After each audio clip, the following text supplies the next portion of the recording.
This is Duke University.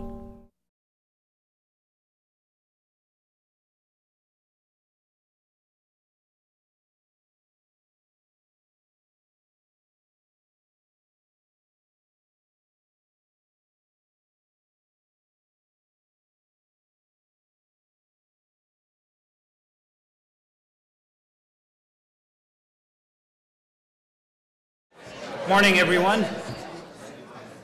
Good morning. My name is Mahesh Narayan, and I'm one of the conference co-chairs, along with Megan Wan, my partner in crime. Welcome to Durham, the City of Medicine. Welcome to the Fuqua School of Business at Duke University, and welcome to the Duke MBA Healthcare Conference. As you know, the theme of our conference is obesity, an inherently complex and multifactorial disease to treat and prevent. Obesity and overweight affects 2/3 of our nation.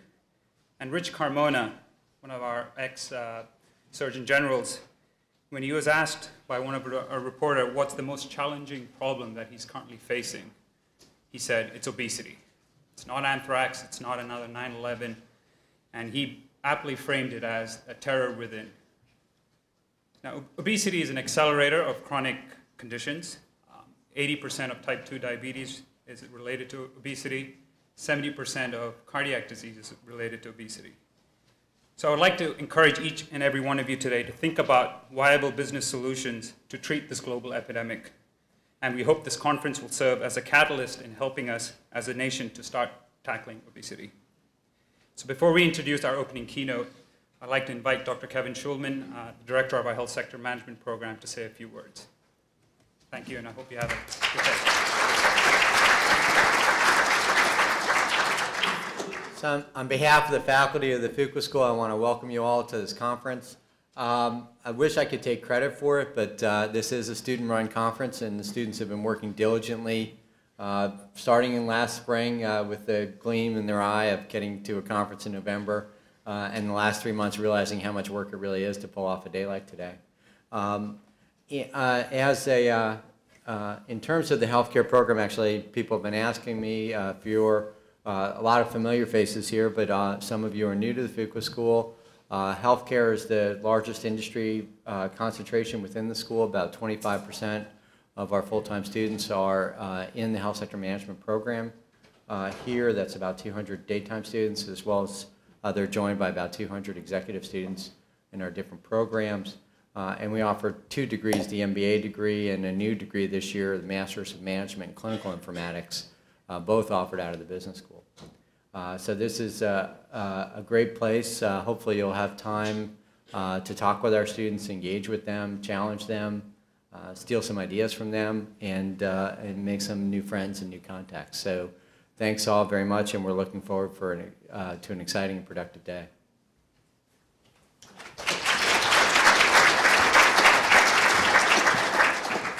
Good morning.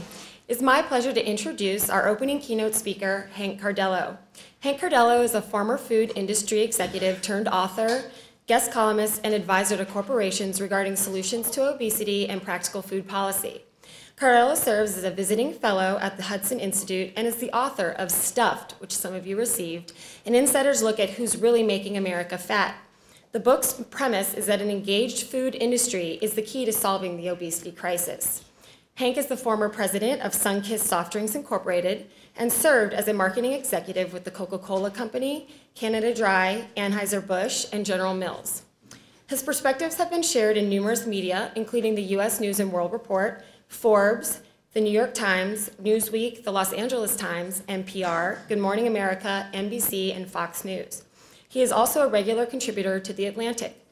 Cardello's undergraduate degree was awarded in magna cum laude from Lehigh University, and he holds an MBA in marketing from the Wharton Business School. We're delighted to have Hank with us today to give us the behind-the-scenes look at how increasing profits at food companies have led to increasing waistlines in America, as well as business solutions for this global epidemic, obesity. So without further ado, please help me welcome Hank Cardello.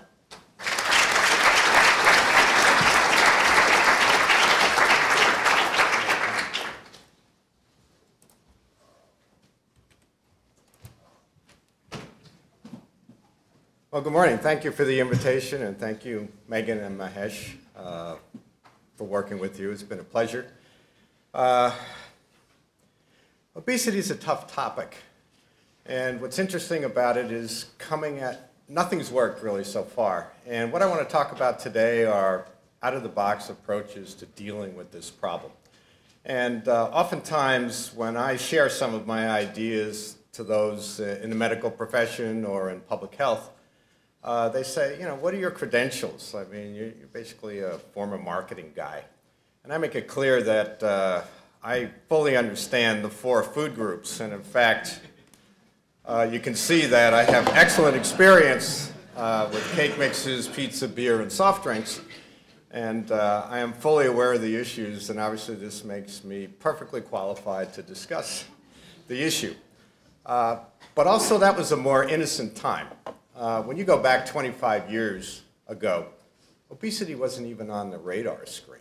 I mean, not one state that was reporting obesity rates exceeded 20%.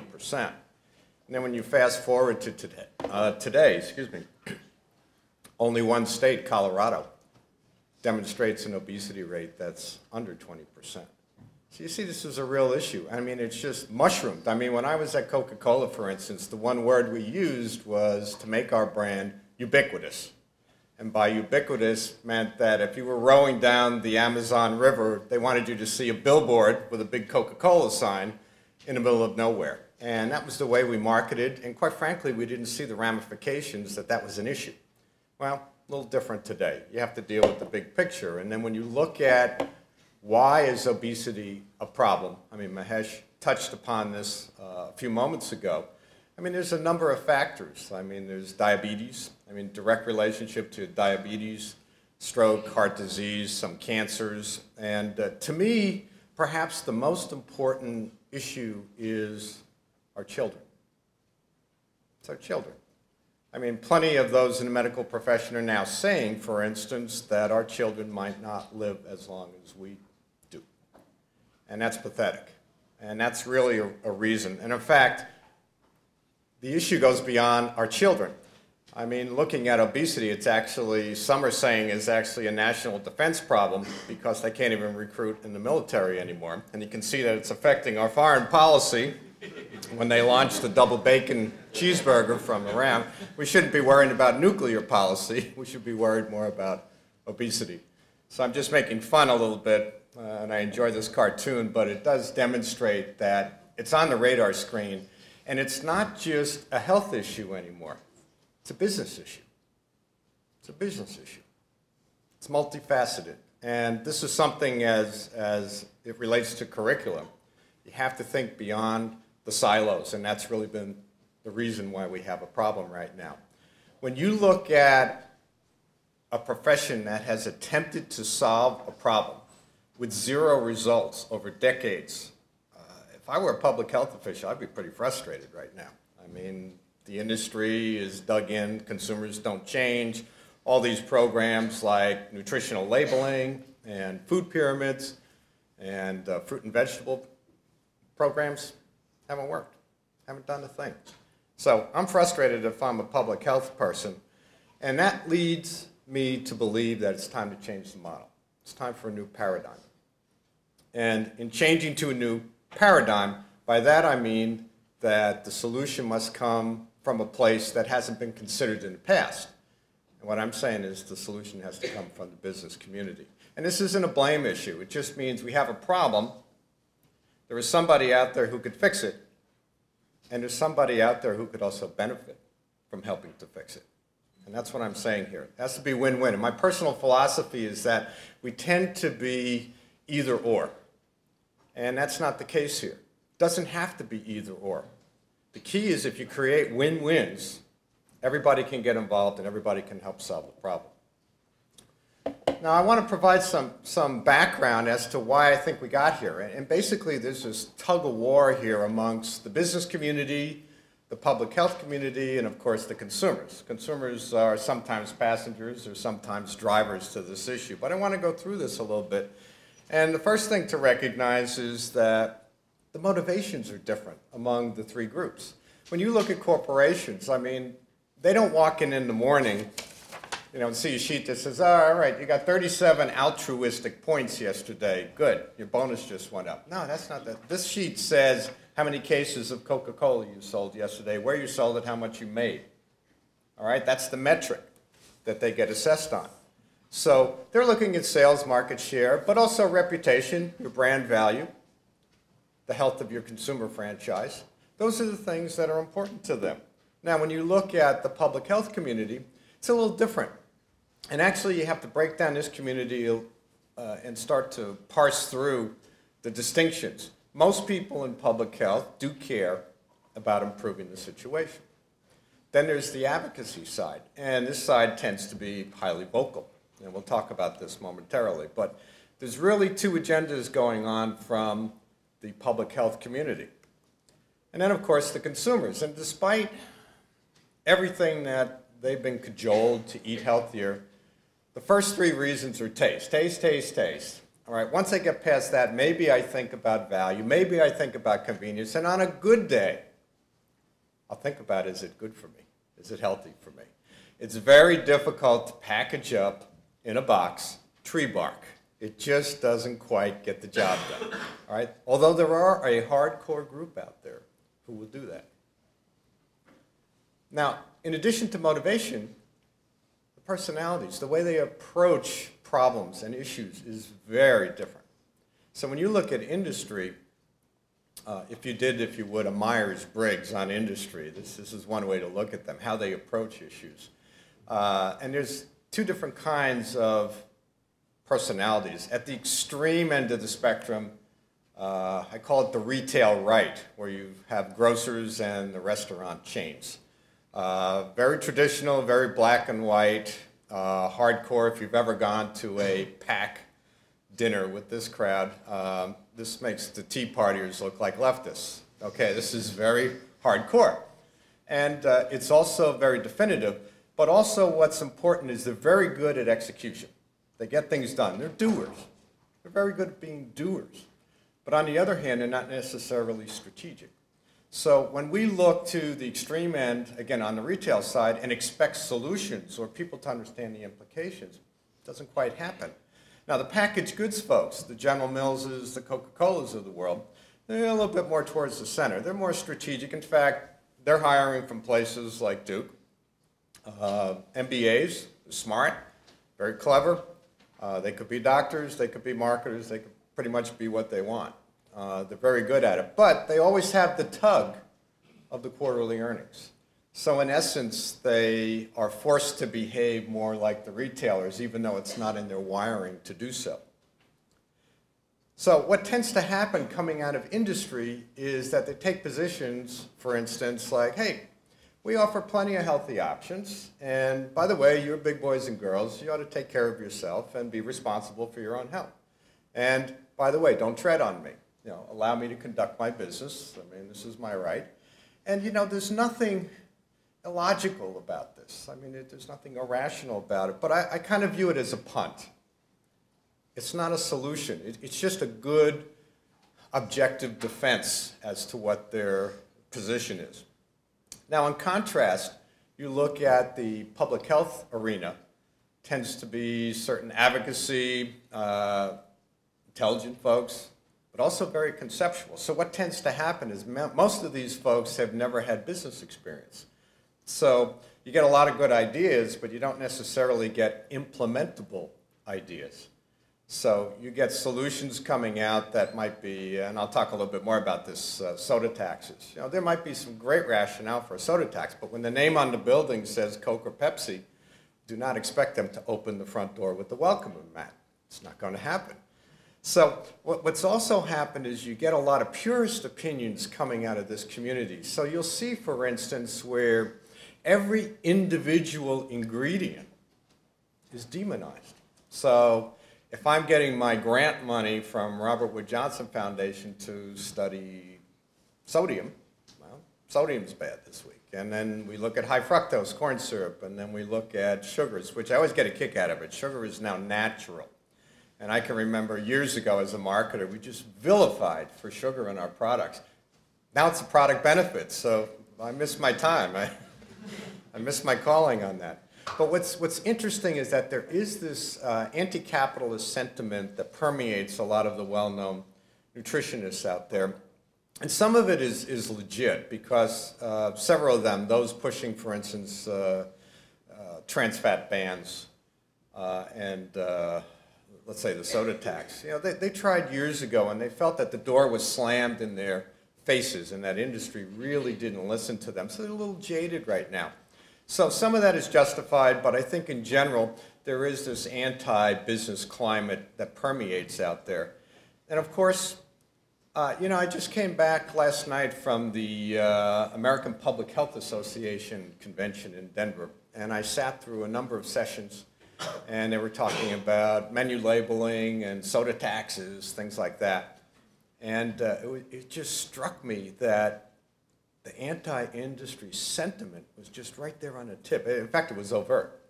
It was overt. It was now, what strategies can we develop to go defeat industry as opposed to engage it?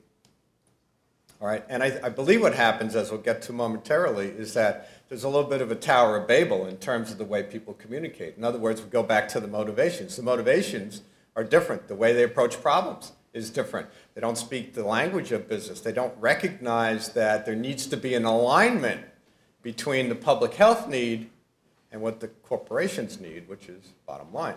And those two things haven't come together. That's really been the missing link. So anyway, what happens then? The advocates, food industry is the perpetrator. They're spewing upon us not only excess calories, but what I find interesting is foods are deemed as bad. To me, the issue isn't whether a food's good or bad. The issue is whether we have too much of it or not. That's the issue. The issue is calories. I mean, when you talk about obesity, when you look at the prime causes of obesity, calories that are available for us to consume on a daily basis since 1970 have gone up 30% per day.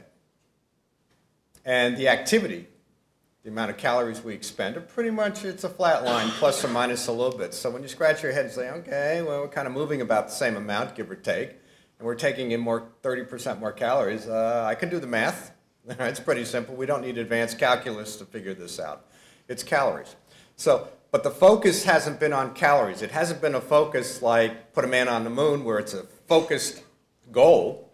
As any good MBA student will know, management by objectives, have a goal. Have a clear-cut goal as opposed to focusing only on sodium or focused only on high fructose corn syrup or focused just on menu labeling.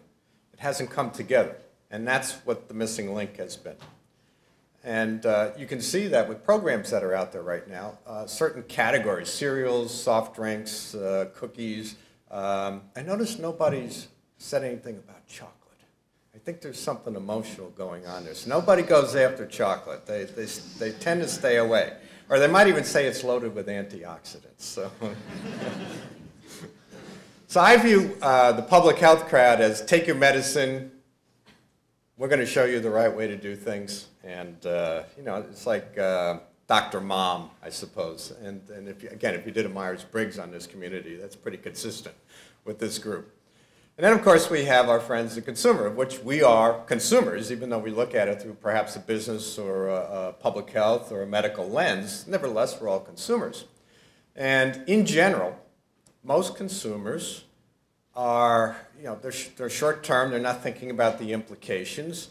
And so then when we start lecturing the consumer about here's the way you need to behave and here's the way you have to go about your business and this will make you healthy, well, what happens is, if you open their bedroom and the place is a disaster, is that person going to be able to get in lockstep with the diet plan at the back end of the book, the 30-day diet plan that says, okay, you get up at 7:12, you have kiwi chopped into rhombus shapes, and that's what you do every day. I mean, it's not going to work. So one of the things I wanted to point out is, again, applying marketing segmentation, which hasn't been done from a public health perspective. There's really three different, I'm oversimplifying here, but some of this comes from Yankelovich data. And when you break down a consumer, there's about a quarter of consumers are hardcore, they get it. All right, they walk their talk, they eat healthy, they exercise, no problem here. But then you start gravitating to a big chunk, almost 40% of consumers, where there were a lot of young moms running around, they're busy, it's like, I can't deal with this right now, or folks that are hungry for information, and they're not memorizing ingredient labels, they're trying to learn. But they don't have time generally, and this is a huge chunk. Now this is an opportunity, but nevertheless they're not there yet. And of course there's the final group, which is later. Don't bug me, get lost. This is the last thing I care about. So when you look at what's been happening where a one-size-fits-all approach has been applied, consumers should do X, consumers should do Y, again, it works fine for group A, if you would, those who walk their talk. Education is fine. This is a group hungry for education. They want more and more and more information. These are the people that have memorized the food pyramid. Okay, this is a hardcore crowd. But then when you look at this middle group, the one looking for help, they're not there yet. So the implication is that they need nudges. They need environmental factors that might help them get there. It needs to be made easier for them to make these decisions because they're not going to go out of their way. And then the final group is the later crowd, where I believe policy is the ultimate way we can bring them along. Either policy or a good strong rubber mallet over the head. I don't see it happening. I mean, again, if you're spending a lot of money against this group, as any good marketing person knows, it's called diminishing returns. Where do you put your dollars? Where do you put your efforts? And yet, this is also where the core of the problem is. When you look at this continuum, left to right on this screen, it's an interesting assessment in looking at some of the Yankelovich data. You can see more discipline to less disciplined. I mean, that is a typical office you might find of someone who's not keeping track of things. And I know no one in this room has an office like that. I understand that. But what happens is, if you're not disciplined in your life, why is somebody going to get disciplined about their diet? It doesn't happen. So again, don't expect them to come along if you mandate something about pay attention and put labeling on packages. And now you can understand why those things are ineffective. So what you end up when the day is done is industry is saying, you guys are ivory tower and you guys are boorish cretins. Okay, that's what goes back. And in the meantime, the consumer says, let's eat. Okay, we're ready. You guys fight it out. Give me more. So where that leaves us is, what do you do? What do you do? Well, the conclusion is first, don't look to the consumer to fix the problem. It doesn't mean the consumer shouldn't be responsible. It just means that, as we just saw, that most of them won't. They won't. So don't look there for the solution. And then secondly, the regulatory approach just hasn't worked. Since nutritional labeling and food pyramids have evolved in the early 90s, obesity rates have doubled. Okay. Bottom line, look at the bottom line, look at the results, not the intent, look at the results. And the results indicate that the programs that have been implemented just haven't worked. And then finally, if you're going to engage industry, well, engage them in a way that they understand, as opposed to in a language that they don't. So what I'd like to do is you know, if we're sitting inside the Krafts and the Cokes and the Pepsis and the General Mills, why do I care? Why do I have to do anything? And I thought the best comment that was ever made to me was a former colleague of mine at General Mills, Steve Sanger, who was their CEO a few years ago. And I was chatting with him and saying, yeah, General Mills is doing a few things positively. And he just stopped. We're walking down the hall. He said, Hank, it's just good business. All right, so the point is, goes back to what we talked about earlier. He doesn't get the altruism sheet, but he knows that if his bottom line improves, he'll do something. And that's what's been missing in the whole debate. So there's three reasons that I view as why corporations actually have a motivation to change. And one is there can be a positive impact on the key performance measures that their report card is. So things like market share, reputation, brand value, things of that nature. So let me give you an example. Danone, the makers of Danone yogurt, based out of Paris, they have totally revamped their product portfolio. They used to have biscuits. They actually had beer at one point and whatever. So they stripped all the non-food. They sold their biscuit division to Kraft. and they actually bought a baby food company, Royal Numico, in Europe, and they're actually one of the largest ones. So they've done a lot of that. And as you look at their portfolio, again, they have Evian Waters, they have the Dannon products, they have the baby food. I mean, this is generally considered a pretty healthy profile, and they made a conscious decision to do this and revamp their portfolio. And the point is, well, did it pay out or not? Did this make sense? Was this an unadvised or an advised strategy? And when you look at their earnings as a percent of their sales, you can see that they're leading the pack on their peers. Hey, they're actually performing head of the pack. So what I'm spending some time on, as we'll talk about momentarily, is these are the metrics, these are the ways you can start pulling in industry where you say, okay, this is your report card. If I'm standing in front of a group of shareholders and I'm telling them how wonderful my company is performing, this is the kind of chart I want to show them if I'm the CEO. So there is evidence. There needs to be more. But this is the way you talk to them to start persuading them. The second issue is marketers care about their consumers. They're consumer marketers. It's top of the list to them. And one of the key important factors is there's a major shift in consumer attitudes right now that we haven't seen over the last few decades. I call this the welfare consumer, and this is a group of consumers that are actually larger than the baby boomer cohort. All right, over a third of the population. We're talking about young folks, millennials. We're also talking about baby boomers who walk the talk, and also young moms with kids that care. And it's a huge group. It's a huge group. And what's happening is here, how to make this tangible now is, for instance, they're saying that their purchases can be used to send a message. Over 80% believe that. And that's a major change in what we saw years ago. And even more importantly is that they're actually switching brands to send a signal. In other words, if I don't believe you behave responsibly, corporation, I'm going to switch someplace else. That's a huge difference. I mean, I expected this number. I was just floored when I saw this. I figured this is a 5%, 7% hardcore consumer who might switch. 44%, big numbers. So this changes the landscape. So what it says is that corporations better really pay attention. I know you're good at paying attention to your consumer, but you have something bubbling here that if you don't pay attention to them, you're going to start losing market share. And the third reason is a defensive one, and that is, okay, you have this tsunami coming of regulation. It's already on the table.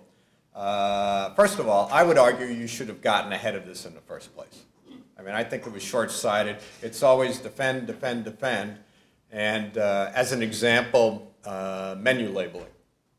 I don't know if all of you are aware of that, but New York City started around 2006, an initiative to put calories on restaurant menus so that when you went into a Starbucks or a McDonald's, you would see how many calories that monster thick burger was, and hopefully that would change your opinion to consume less calories when you visited.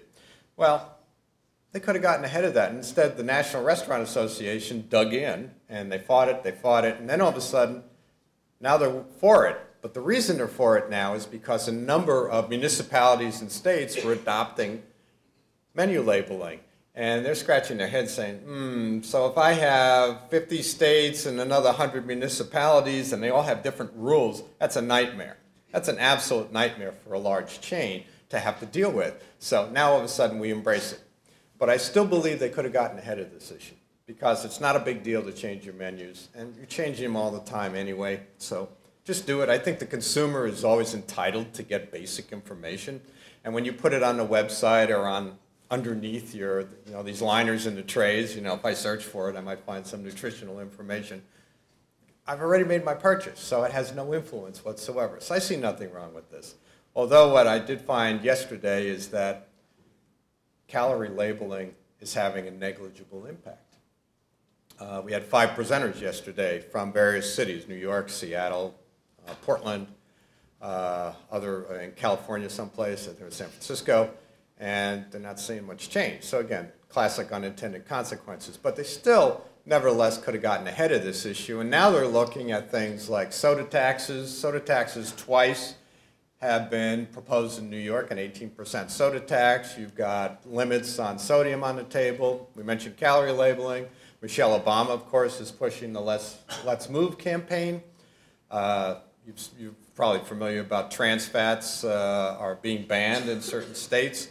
And even in the legislature, Dennis Kucinich, for instance, has proposed that all tax deductions for advertising get wiped out for companies that market foods of poor nutritional quality. Well, I don't know how we define that, but nevertheless, this is what's on the table. So this is an opportunity for industry to say, maybe we need to reassess, and can we get ahead of this? And what's also interesting is that it's not as if these are obtuse ideas. The consumer actually is backing some of these proposals, fat taxes, sodium limitations, to post the calories. I mean, these are big numbers. These are big numbers. Now, again, I know New York is a microcosm. I mean, New York and San Francisco tend to behave the same way. But nevertheless, there is consumer support for this. So from an electoral standpoint, somebody who's a politician and a policymaker, they'll nod their head and say, okay, I don't have resistance. And oh, by the way, if we adopt this, actually going to, let's say, a soda tax would raise almost $15 billion a year nationally if it were adopted. So there's a financial incentive to do so. So anyway, given that as backdrop, how do we make progress on this thing? How do we move forward? Now, how do we get out of this? It's almost like trench warfare that you've read about in World War I. You just have this trench, and you have mustard gas, and just a disaster. It goes nowhere.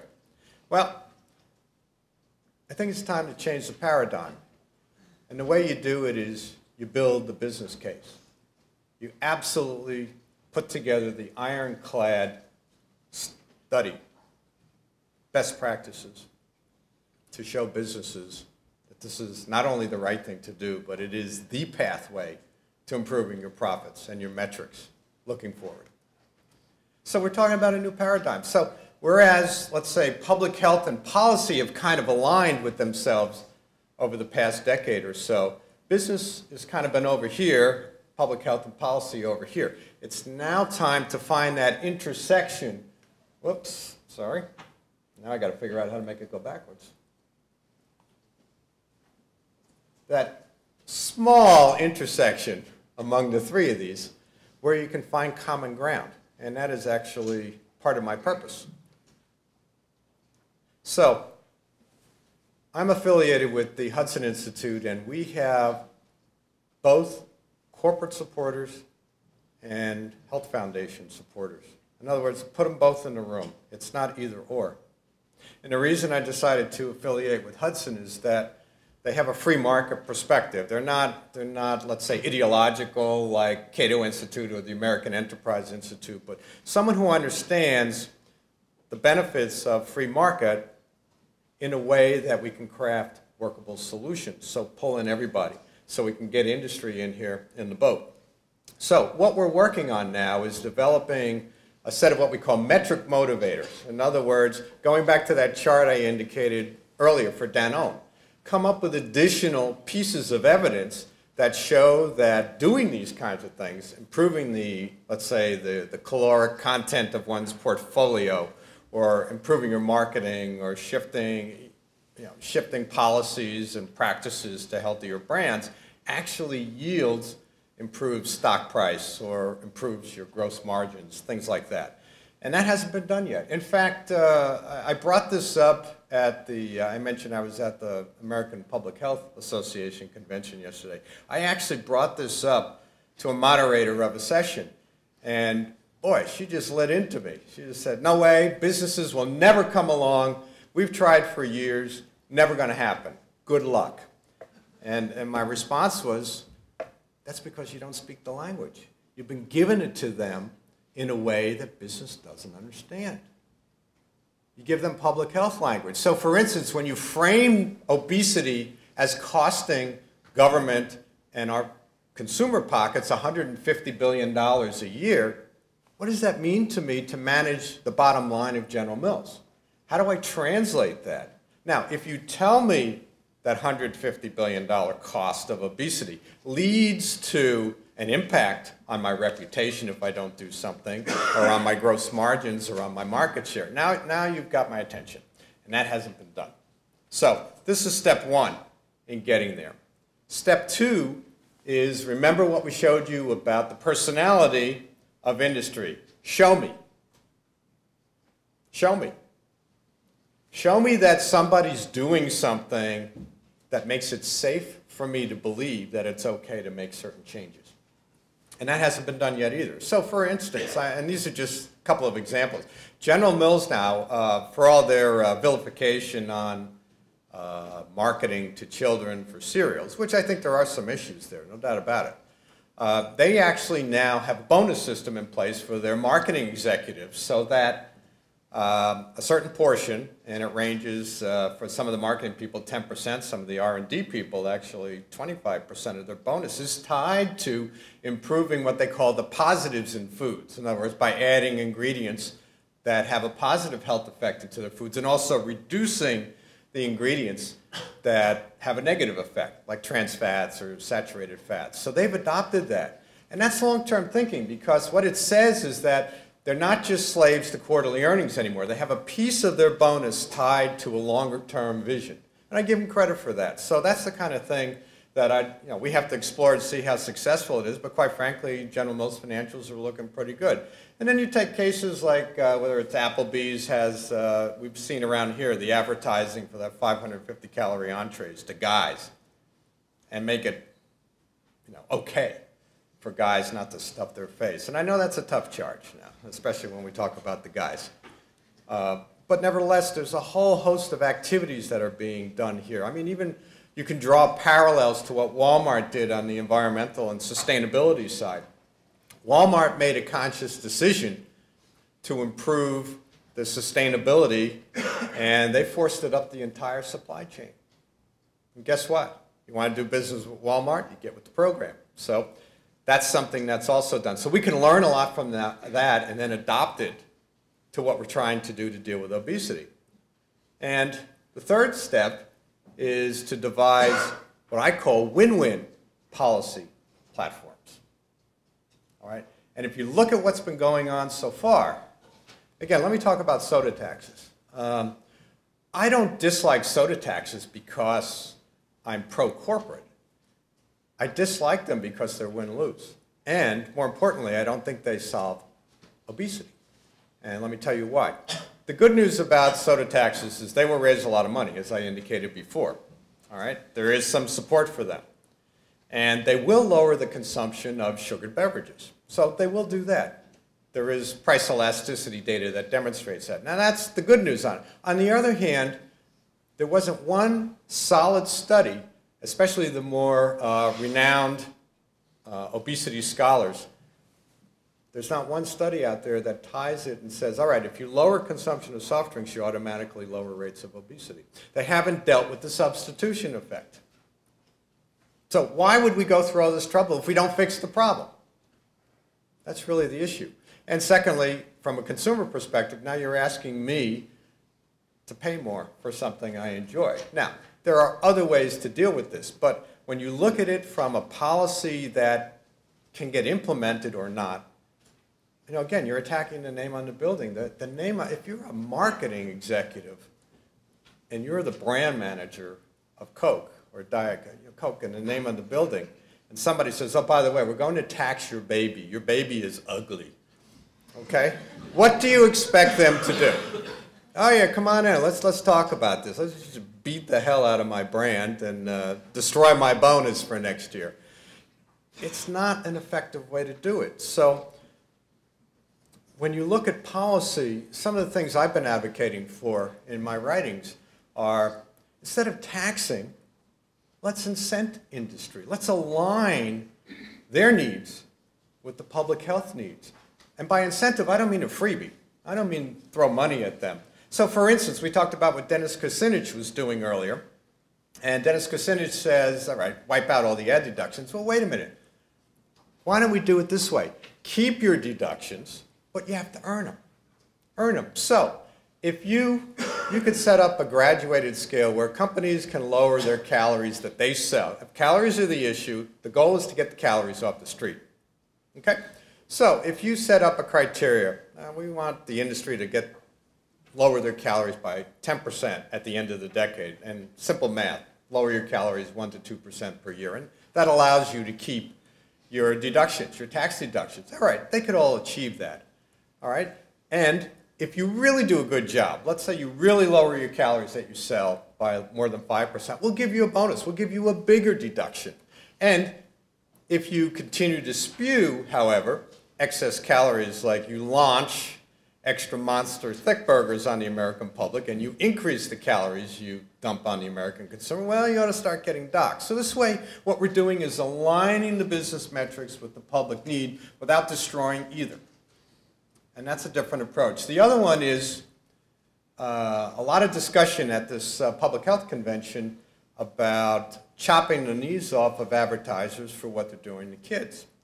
And my thinking is, industry spends about $15 billion a year on advertising, of which about 20–25% might be geared towards kids. They're marketers. Let them market, but have a market in the right way. So instead of trying to chop that money out, let's piggyback it. Let's find ways to use that advertising to get messages out about portion control, proper nutrition to our kids and to the general public. I have to tell you, I'd rather have a marketer market than the government market. We've seen how the government programs have failed. So let the marketers be marketing, just put conditions on what they can do. And again, it'll certainly improve their reputation. Again, one of my personal goals is to get one of these big guys to get behind and step up. So instead of the CEOs saying, hey, it's not my problem, other guys sell fatty products and the consumers need to behave and exercise, my goal is to get one of those CEOs to say, you know what, we're getting ahead of this problem, and here's what we're going to do about it.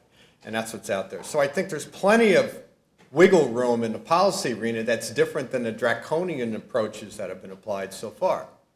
And then finally, I want to add a fourth step, and that is, one of the things we're doing is to redefine this triple bottom line that you've become familiar with, people, planet, profits, which has an implication more for when you say planet, the environment, people meaning you don't want your product prepared by people who are in abusive circumstances around the world. One thing missing from the triple bottom line is wellness. We can fix the planet, but if we're a mess inside, we ain't going to be around to worry about it. So we have to incorporate this as part of our model. So as you think about these steps, particularly the students here, I have a challenge. I've challenged all of you. And that is, it's time to consider your customer or your consumer as a direct piece of your business thinking. It's part of how you get your profits. If you take care of your consumer, you will be better off as marketers. That's a big change. I kind of call it along, maybe you can help me with this, give me an idea. I kind of call it custodial capitalism. There needs to be a better name than that. It doesn't quite roll off the tongue. So I'm open to ideas on that. But I really think that's what we're talking about, because it makes business sense to take care of your customer. And for the profs, courage out of the box thinking. You see how we've reached an impasse. It's left versus right. I mean, it's food left versus food right. It very much mimics the political arena. If you get into that mode, you don't solve problems, and you don't improve your own metrics. And for those of you in the medical and health professions, accept profit. Profit could work for you. What happens is, while all these things should be done for altruistic purposes because they're the right thing to do, it's not enough to get things going. So let the profit motive work for us. And then finally, from an industry standpoint, recognize, as we shared in some of these charts, that you can make money doing the right thing. It is possible. It is not either or, and that's been the problem with the situation. It's always either or. So going forward, I ask you all to rethink a core principle that's taught in business school. That's understanding your business model. As you go forward, it's time to adopt the new business model. It's win-win. I really believe win-win can happen. And I get so many people telling me we can't do it. It's baloney. It can be done. You just have to speak the right language and get people on the same page. So thank you very much for inviting me, and I'd be happy to answer any questions for you. Thank you.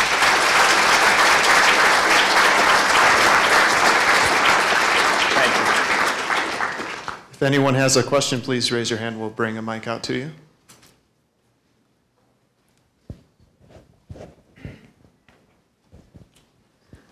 When you talked about the role or responsibility or challenge to corporations of lowering calories, what's your thoughts around artificial sweeteners? And I mean, yes, those are lower calories, but are they healthier?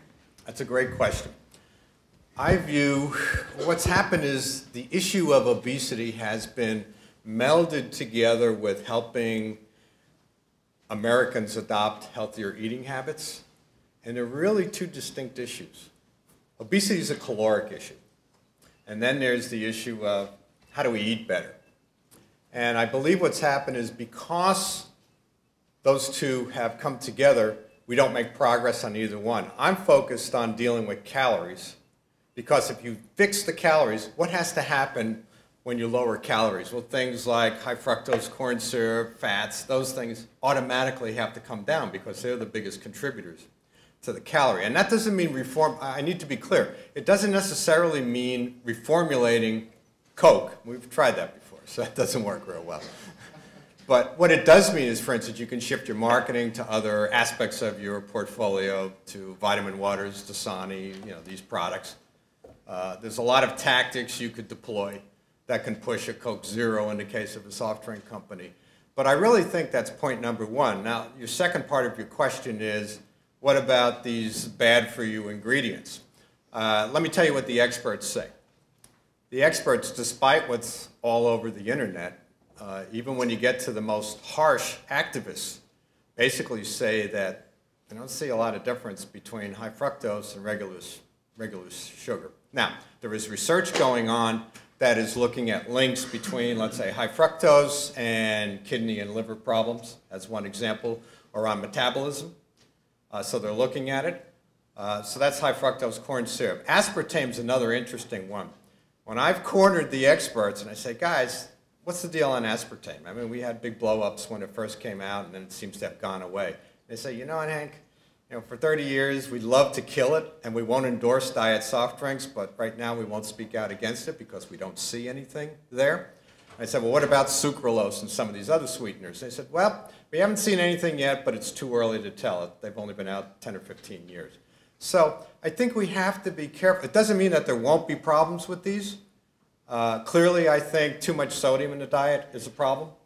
And we may end up finding that high fructose corn syrup may have some implications. So I think we have to look at it on a case-by-case basis, because just doing a broad brush, let's say, on natural products being good, when I'm asked that question, I say, well, hemlock's natural, so how good can we be? So I think we just have to be very judicious about judging the individual ingredients. And again, my focus is get the calories down, you'll start bringing down some of the other ingredients. Yes?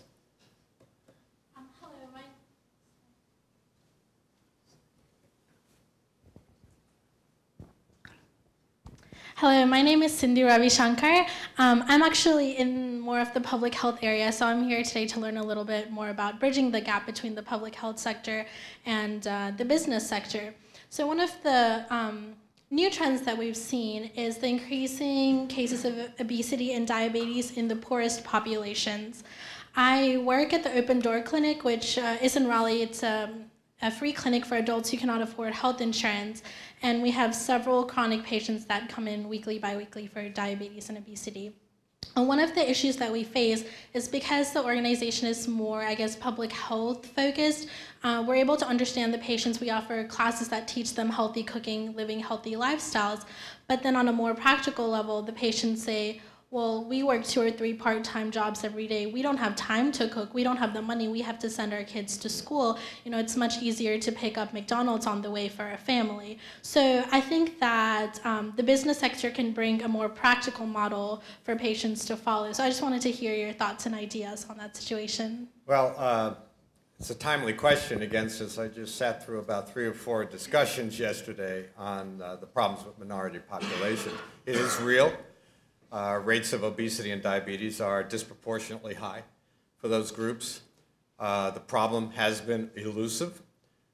If you go back to lowering the calories coming out of industry, there's a number of things that I believe can be done. Number one is if you get the calories off the street, that's part A. Part B is there are things to be done on the local level. I mean, I know, for instance, Michelle Obama is pushing the food desert issue. In other words, the lack, when the 7-Eleven becomes the health food store for an area, that doesn't really work very well. So I know there are retail initiatives that are being explored right now to put healthier products into communities. You've hit and touched upon an issue as it relates to behavior change, though. Actually, my daughter works with Wake Med as a nutritionist, and she works on the WIC program, Women, Infants, and Children.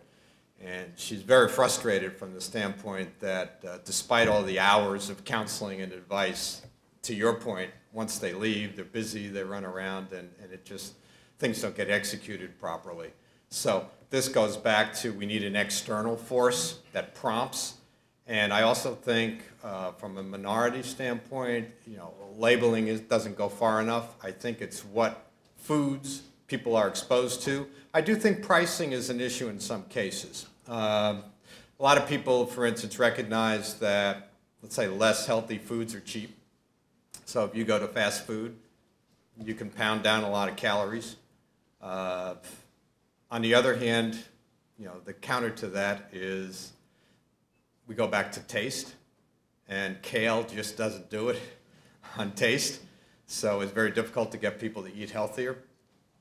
So I see that as an issue. So I see a combination of ground-up community initiatives to get better foods in front of people and make them more available. I think that's part A. Part B is the top of the hamburger bun, so to speak, is coming out of industry to sell less calories that people are exposed to at prices that are incentive enough. And I think that's been the missing piece. I mean, so I think that's what public health ultimately needs on this issue.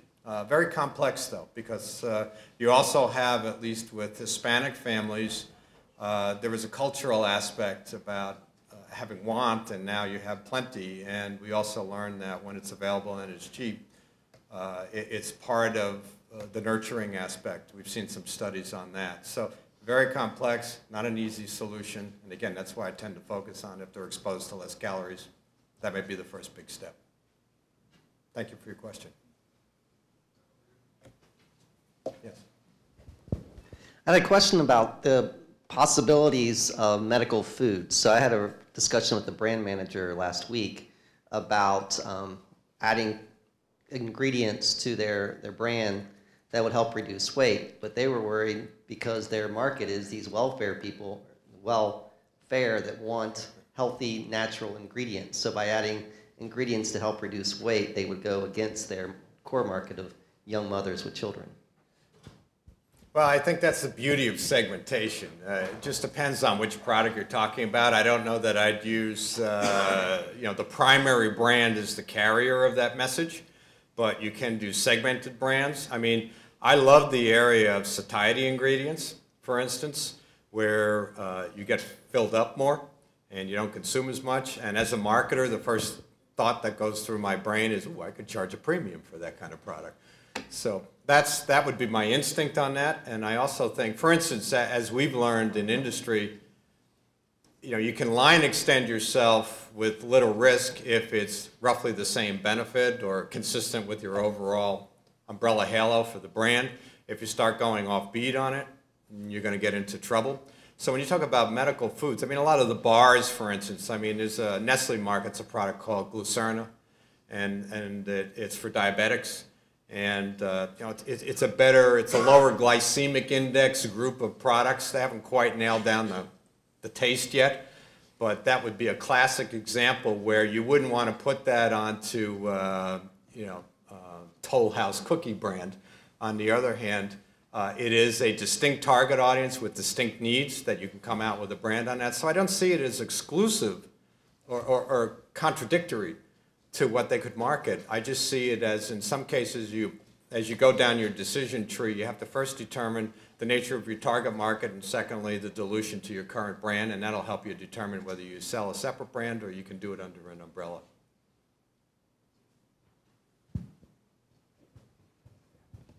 One more question. That'll be the final question. And by the way, if there are other questions, I'd be happy to stick around for a while later on, too. Thank you. I think you just talk about the food industry like fast food or the beverage. I have a question about how you think about like the vegetable and meat industry in the U.S. Actually, my first time I shopped in the supermarket in States, I was shocked. A box of vegetable is $5. A huge chicken is only 99 cents. It's totally opposite from China and other developing countries. Because, for example, in China, the vegetable is fresh and it's very cheap, but the meat is quite expensive. So then I start to think about is really the consumer in States, they like to choose the unhealthy diet, or they are also the victim being forced to have this unhealthy diet. Well, your question's a good one. You're touching upon some policy issues as it relates to the Farm Bill. So the Farm Bill provides subsidies to industries, soybeans, corn, et cetera, rice. So those products tend to be cheap. All right, so that ultimately makes hamburgers cheap, frying oils cheap, things of that nature. So it does skew the price. High fructose corn syrup, for instance. Why did Coke and Pepsi shift to high fructose? Because it was cheaper than sugar. So clearly you have less nutritious foods that are out there that are much better on a price basis. The flip side of that is when you walk into a supermarket, we can go right now down to Harris Teeter or Kroger. What's the first thing you see when you walk into a supermarket? It's the vegetables. It's the vegetables and the fruits. And oftentimes you do have some specials.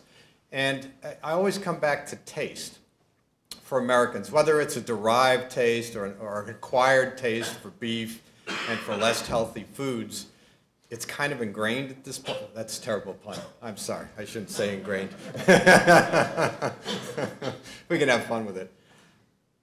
I think changing the American palate is a big challenge. I think the Farm Bill, the reason I'm not focusing on the Farm Bill is because that generally comes up for review every 5 years. And there's a lot of political aspects to it. So Senator Harkin, who is head of the Senate Health Committee, which determines a lot of these policies, he's from Iowa. I do think he and his committee care about the nutrition of our children. That's a big issue for him.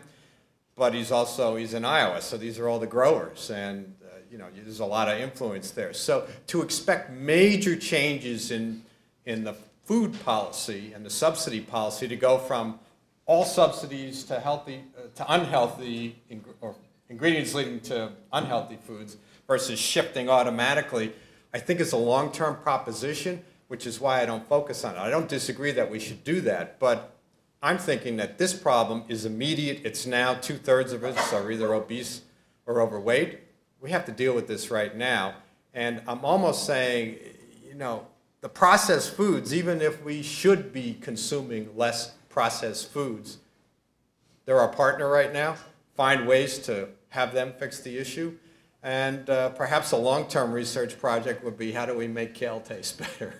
Or broccoli. I like Stealth Mark, and I know a lot of parents start slipping in a little broccoli into when they're making foods for their kids. But we have a long way to go on that. So I agree with your point. I just think for today, we have to inch our way on that one. Please join me in thanking Hank once again. Thank you. Thank you very much.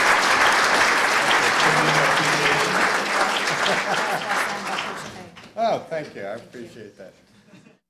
Produced by Duke University. Online at duke.edu.